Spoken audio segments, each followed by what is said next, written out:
What forms our worldview, and what questions should we ask ourselves if we want to discover ours? The chapter in the book that I think will provoke the reader the most is the worldview chapter. And having coached thousands of people and sat in one-to-ones with so many people, I can almost pinpoint that the root cause of anybody's temporary issues, problems, challenges, whatever it might be, stems from their view of the world.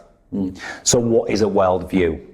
A worldview is the way in which you see the world, how it operates, the framework it's built on, right?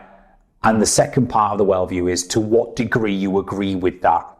So a worldview is made up of elements, and I can ask 5 key questions as an example that would draw out the way somebody sees the world.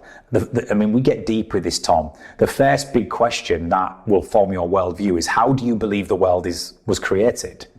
Do you believe it was the Big Bang, science and evolution and organisms, or do you believe it in faith and it was created by God?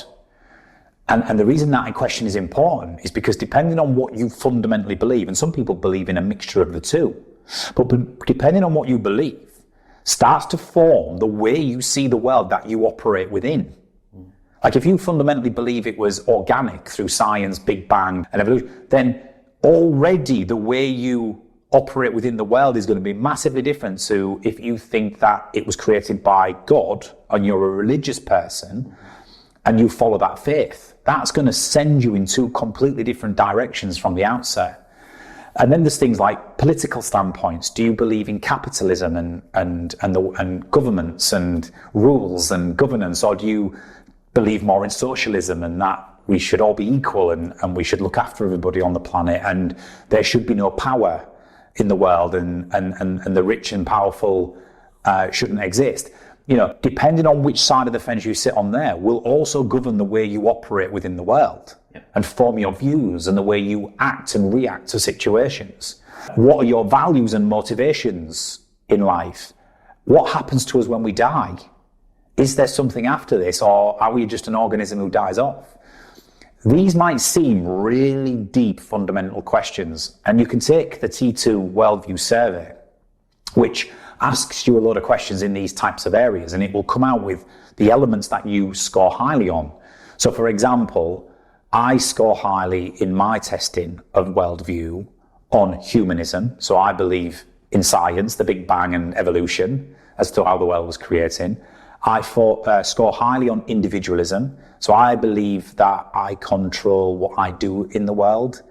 As an individual, I think I can have the power to make decisions and take action in any situation.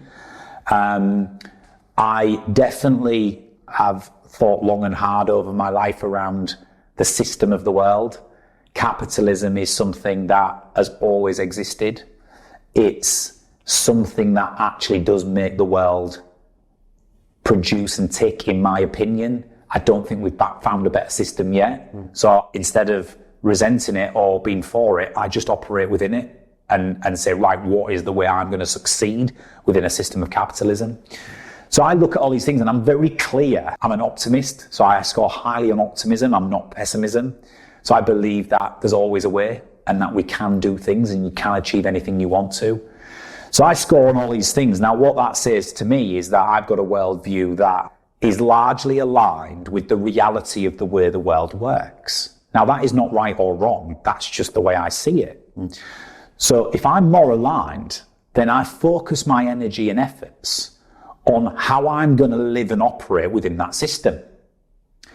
And that works for me, that really works for me.